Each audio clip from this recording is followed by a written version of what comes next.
ರಾಜ್ಯ ಕಾಂಗ್ರೆಸ್ನಲ್ಲಿ ಭಾರಿ ಬದಲಾವಣೆಯ ಮುನ್ಸೂಚನೆ ಬಂದಿದೆ. ಸಿಎಂ ಡಿಸಿಎಂ ಮಾತ್ರವಲ್ಲ, ಸತೀಶ್ ಜಾರಕಿಹೊಳಿ ಕೂಡ ದೆಹಲಿಗೆ ದೌಡಾಯಿಸಿದ್ದಾರೆ. ಇದು ಸ್ಟೇಟ್ ಕಾಂಗ್ರೆಸ್ನಲ್ಲಿ ಭಾರಿ ಡೆವಲಪ್ಮೆಂಟಿನ ಮುನ್ಸೂಚನೆ. ಸಿಎಂ ಡಿಸಿಎಂ ಮಾತ್ರವಲ್ಲ, ಸತೀಶ್ ಜಾರಕಿಹೊಳಿ ದೆಹಲಿಗೆ ದೌಡಾಯಿಸಿದ್ದಾರೆ. ಡಿಕೆ ಬದಲು ಸಾಹುಕಾರಿಗೆ ಒಲಿಯುತ್ತಾ ರಾಜ್ಯ ಕಾಂಗ್ರೆಸ್ ಪಟ್ಟ ಎನ್ನುವಂತಹದ್ದು. ಕೆಪಿಸಿಸಿ ಅಧ್ಯಕ್ಷ ಸ್ಥಾನಕ್ಕೆ ಸತೀಶ್ ಜಾರಕಿಹೊಳಿ ನೇಮಕ ಸಾಧ್ಯತೆ ಎಂದು ಹೇಳಲಾಗ್ತಿದೆ. ಹೈಕಮಾಂಡ್ ಮಟ್ಟದಲ್ಲಿ ನಡೆದಿದೆ ಹೀಗೊಂದು ಗಂಭೀರವಾದಂತಹ ಚರ್ಚೆ.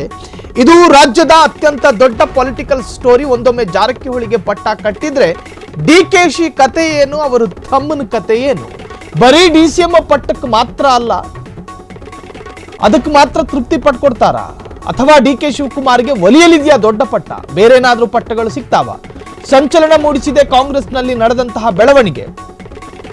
ಲೋಕೋಪಯೋಗಿ ಸಚಿವ ಸತೀಶ್ ಜಾರಕಿಹೊಳಿ ಇವತ್ತು ಸಿಎಂ ಸಿದ್ದರಾಮಯ್ಯ ದೆಹಲಿಗೆ ಭೇಟಿ ಕೊಡುವ ಸಂದರ್ಭದಲ್ಲೇ ದೆಹಲಿಗೆ ದೌಡಾಯಿಸಿದ್ದಾರೆ ಎನ್ನುವುದಾದರೆ, ಈ ಹಿಂದೆ ಕೆಪಿಸಿಸಿ ಸ್ಥಾನದ ಮೇಲೆ ಟವೆಲ್ಲಿಟ್ಟು ಕಾದು ಕೂತಿದ್ದಂತಹ ಇದೇ ಸತೀಶ್ ಜಾರಕಿಹೊಳಿ ಅದಾದ ನಂತರ ಸಿಎಂ ಸ್ಥಾನ ಸಿಕ್ಕಿದ್ರೂ ಚೆನ್ನಾಗಿರುತ್ತೆ ಅಂತ ಹೇಳಿ ತನ್ನ ಆಸೆಯನ್ನ ವ್ಯಕ್ತಪಡಿಸಿದ್ದ ಇದೇ ಲೋಕೋಪಯೋಗಿ ಸಚಿವ ಅದಾದ ನಂತರ 2028ರಲ್ಲಾದ್ರೂ ಕೂಡ ನಾನು ಸಿಎಂ ಆಗಬಹುದೇನೋ ಅಂತ ಹೇಳಿ ಒಂದು ಇಂಗಿತವನ್ನ, ಆಸೆಯನ್ನ, ಮನಸ್ಸಿನ ಇಚ್ಛೆಯನ್ನ ಪ್ರದರ್ಶನಕ್ಕಿಟ್ಟಿದ್ರು.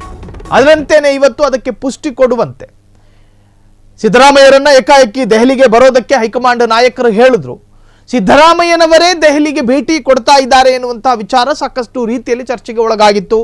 ಒಂದು ಕಾಲ್ತುಳಿತ ಪ್ರಕರಣದಲ್ಲಿ ತಲೆದಂಡಗಳಾಗಬಹುದು ಎನ್ನುವಂತಹ ಚರ್ಚೆ, ಅಥವಾ ಕಾಲ್ತುಳಿತ ಪ್ರಕರಣದಲ್ಲಿ ಸರ್ಕಾರ ತೆಗೆದುಕೊಂಡಂತಹ ಅಧಿಕಾರಿಗಳ ಸಸ್ಪೆಂಡ್ ವಿಚಾರವಾಗಿ ಏನಾದರೂ ಮಾತುಕತೆ ಇದ್ದಿರಬಹುದಾ? ಈಗಾಗಲೇ ವಿಪಕ್ಷದವರು ಸರ್ಕಾರವನ್ನು ಇಕ್ಕಟ್ಟಿಗೆ ಸಿಲುಕಿ ಹಾಕಿಸುವಂಥ ಪ್ರಯತ್ನಗಳನ್ನು ಪಡ್ತಾ ಇದ್ದಾರೆ.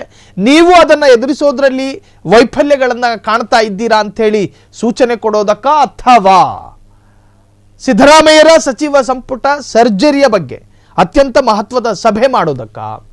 ಈಗಾಗಲೇ ಕೆಲ ಸಚಿವರ ವಿರುದ್ಧ ಸಾಕಷ್ಟು ಆರೋಪಗಳಿದ್ದಾವೆ.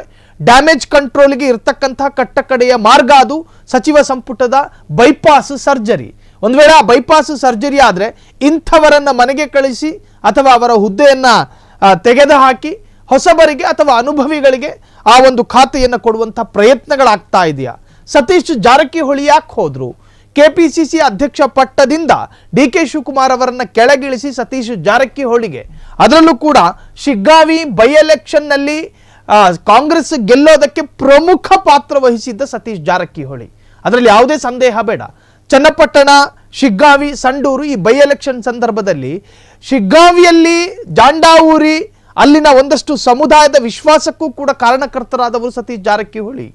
ಬೈ ಎಲೆಕ್ಷನ್ನಲ್ಲಿ ಒಂದು ವೇಳೆ ಅಲ್ಲಿನ ಪಠಾಣ್ ಗೆಲ್ಲಬೇಕು ಅನ್ನೋದಿದ್ರೆ ಅದಕ್ಕೆ ಮೂಲ ಕಾರಣ ಸತೀಶ್ ಜಾರಕಿಹೊಳಿ ಅನ್ನೋ ತರಹದಲ್ಲಿ ಚರ್ಚೆಗಳಾಗಿತ್ತು. ಅಂತಹ ಒಂದು ಕ್ಯಾರೆಕ್ಟರ್, ಅಂತಹ ಒಂದು ನಾಯಕ ಇವತ್ತು ದೆಹಲಿಗೆ ಭೇಟಿಯನ್ನು ಕೊಡ್ತಾ ಇದ್ದಾರೆ. ಸೊ ಇಲ್ಲಿ ಕೆಪಿಸಿಸಿ ಸ್ಥಾನದ ಬಗ್ಗೆ ಅಥವಾ ಸತೀಶ್ ಜಾರಕಿಹೊಳಿ ಅವರಿಗೆ ಹೊಸ ಜವಾಬ್ದಾರಿಯನ್ನು ಕೊಡೋದ್ರ ಬಗ್ಗೆ ಮಹತ್ವದ ತೀರ್ಮಾನ ಆಗುತ್ತಾ? ಈ ಅರ್ಥದಲ್ಲೂ ಕೂಡ ಚರ್ಚೆಗಳು ಶುರುವಾಗಿದೆ. ಕ್ಷಣ ಕ್ಷಣದ ಸುದ್ದಿಗಳಿಗಾಗಿ ಫ್ರೀಡಂ ಟಿವಿ ಸಬ್ಸ್ಕ್ರೈಬ್ ಮಾಡಿ, ಲೈಕ್ ಮಾಡಿ ಹಾಗೂ ಫಾಲೋ ಮಾಡಿ. ಹೊಸ ಸುದ್ದಿಗಳ ನೋಟಿಫಿಕೇಶನ್ಗಾಗಿ ಬೆಲ್ ಐಕಾನ್ ಮೇಲೆ ಕ್ಲಿಕ್ ಮಾಡಿ.